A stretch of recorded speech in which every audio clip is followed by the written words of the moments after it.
Mr. Burrows, you're charged with driving while intoxicated. You're facing up to 6 months in jail and or a $2,000 fine. You guys have worked out an agreement where they're offering you 180 days in jail. It is probated for 12 months. As part of the probation, you will do a DWI education class, 2 victim impact panels. You must do a TRAS, which is an evaluation to see what other conditions you may need. If they assess other conditions, you must fulfill those conditions. No breath test refusal, meaning if you were pulled over in a car and an officer asks you to submit a breath test, you must submit. If you don't, you're in violation of this probation. Guardian interlock, 30 hours of community service, a $100 donation, one time to Mothers Against Drunk Driving, no drugs, no alcohol. Random analysis. Is this how you understand the plea bargain agreement? Yes, sir. Does he have any prior DWIs? He had one that was dismissed a long time ago, and it was no probable cause based on no alcohol consumption out of Galveston. So Yes. we tried to get a pizza at the Courtroom, but it's just because of that. He had a theft when he was a kid, like 17 years old, but it was Just one. yeah. But he was he was 17 and he had an employee theft, and then he picked up another theft, but they didn't revoke his probation. It was like $100 from a cash register, but that was a long time ago. He's a volleyball coach. He's a good citizen. He's a good guy. He's turned his life around. His parents are here to support him. He made a mistake this night drinking. He understands that. He's taking responsibility for that. He's doing whatever he can to move forward. And he's in a financial hardship now. That's why we're asking for a reduction in the DPS fine. I've worked with him on payment plans and stuff. I'm going to waive all my fees so he can succeed. So. The question is, at what point do you get it, Mr. Burrows? You know, you've already had one DWI dismissed. You now have another one. While you're on bond, you have bond violations. So for you to come here and tell me that you've changed and that you're a different person and this and that goes in one ear, goes out the other. I don't believe it. Actions speak louder than words. And you can lie to me, but you can't lie to yourself, you know, and your record, you know, life is hard enough being a young Black man in America today, right? And the more convictions you get, all you're doing is you're making life more difficult.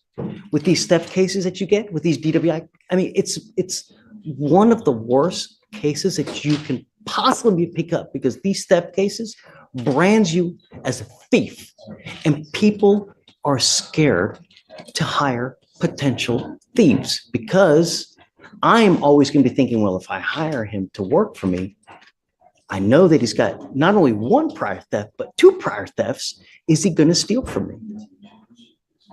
Same thing now happens with the DWI. You've had one dismissed. Now you have another one. What's it going to take for you to get that we mean business, that public safety is a primary concern? And when you don't get it, and when you continue to pick up criminal cases, there are really grave consequences. You need to understand that from now on, after today, you're looking at a minimum of 30 days in jail. No, hold on a second.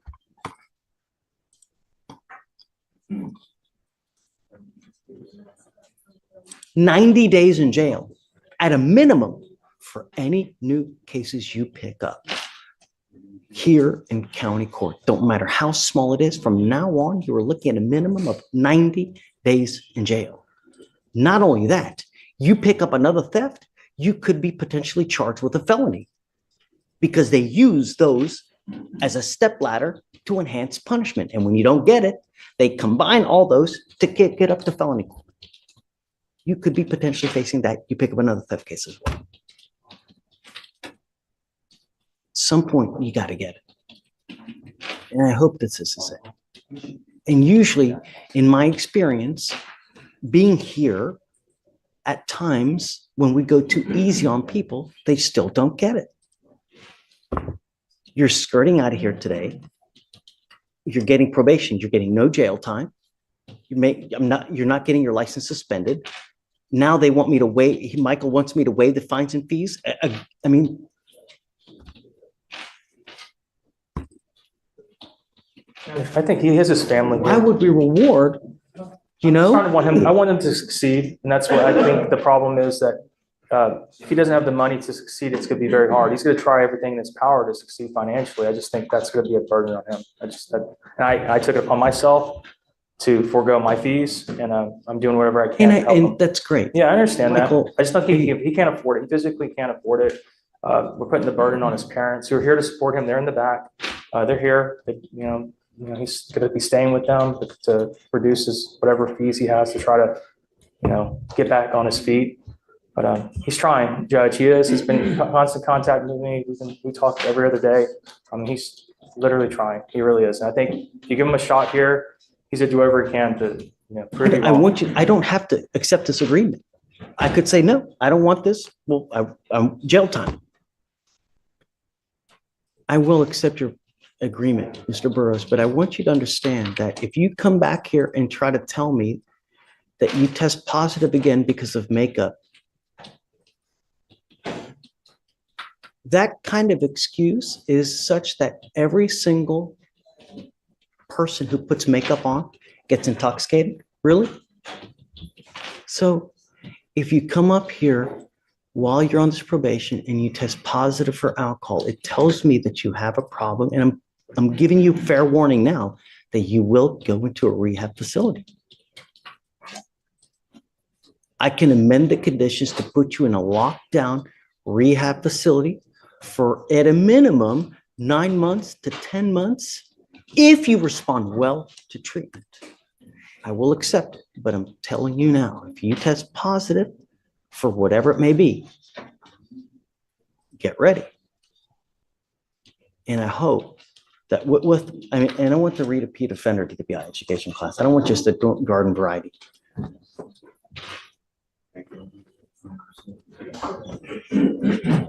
Your record speaks and tells everyone in the whole world about you. So if you ever get pulled over again, you need to understand that you will probably get harassed. So if I were you, I wouldn't ever, even if you've had a sip of alcohol, a glass of wine, I wouldn't get into a car because you're begging for trouble. Do you understand? Yes, sir, I understand. You give up a lot of rights by entering this agreement. You give up the right to a trial, right to compel witnesses to testify on your behalf, confront and cross-examine your accusers. If you're not a citizen, there are possible immigration consequences. You can be deported, excluded from the country, denied naturalization under federal law. You give up the right to appeal. Once you plead guilty, this will go on your record, Mr. Burrows. It's going to be there for the rest of your life. You can never take it off. From now on, like I said, you're facing a minimum of 90 days in jail for any new cases that you pick up. You must do your classes on time. You pick up a new case, you test positive for alcohol, you know what's going to happen. I will issue a warrant for your arrest. I'm going to put you in jail. I'm going to bring you back out. And we're going to talk about if you violated, if you did, how, and what the appropriate remedy will be. And it could be 180 days in jail. Do you understand? Yes, sir. How do you plead to the offense of driving while intoxicated? Guilty or not? Guilty, yes, sir. You need to understand that one of the things that they're ordering you to do is a TRAS. This is an evaluation. They may assess We've done it. intensive outpatient treatment. We've done Who's done the TRAS? it. They Outpatient. recommended IOP SOP. Okay, I think that's a good thing, right? May I say a word, please? Sure thing. Once again, I do appreciate, the second chance. When I went to jail. All right off the bat, this isn't just a simple DWI. The court is laying out a structured probation deal, which means the judge is giving him a chance, but with a lot of strings attached. The real question is this a second chance or his last one? I changed my life a lot. I didn't lie to you last time I was here. I wasn't aware that would set off my scram device. I had super glue that I was putting fingernail polish remover. Last time I didn't speak because I was on my anxiety medication, so I didn't really speak, but I can speak a lot better today because I haven't taken it the last 2 days. But that's what ended up happening. Once again, I do appreciate you for giving me a second chance, but just want to let you know I didn't lie to you last time I was here. If you think that people and officers messed with you last time, what do you think is going to happen now? I do understand that, sir. You know, and I do understand. the only thing that I'm trying to impart to you is don't give them the ability to do that by smelling like alcohol, smelling like weed. Because when you get into a car, the faintest, funkiest smell of whatever, it's a great excuse for them to take you down. Yes, sir. This time I did drink. I did not admit Look, that. you don't Yes, have sir. to say anything now, but Yes, sir. I want you to appreciate the gravity of it, because when officers like me, I don't know you.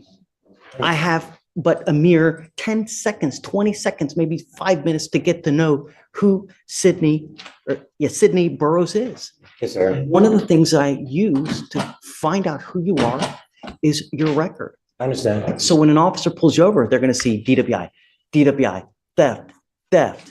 And I don't know if there's other things as well, because I don't get access to everything. But when they see that, they're going to be, holy moly. If they go up to your car, if it walks like a duck and it talks like a duck, if they have a DWI 1, if they have a DWI 2nd, and now they come up to you and they smell something, I do understand. don't give them ammunition to fire a gun at you. Life is hard enough as it is. Anyways, look, Yes, sir. done preaching. So just comply with these things and we will be happy.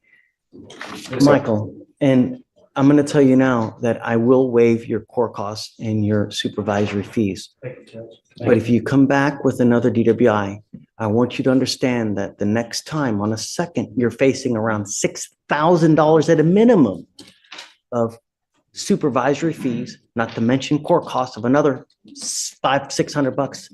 So it's on a second DWI, you're facing around $7,000. Yes, sir. You understand? Yes, sir. I understand. Get the message.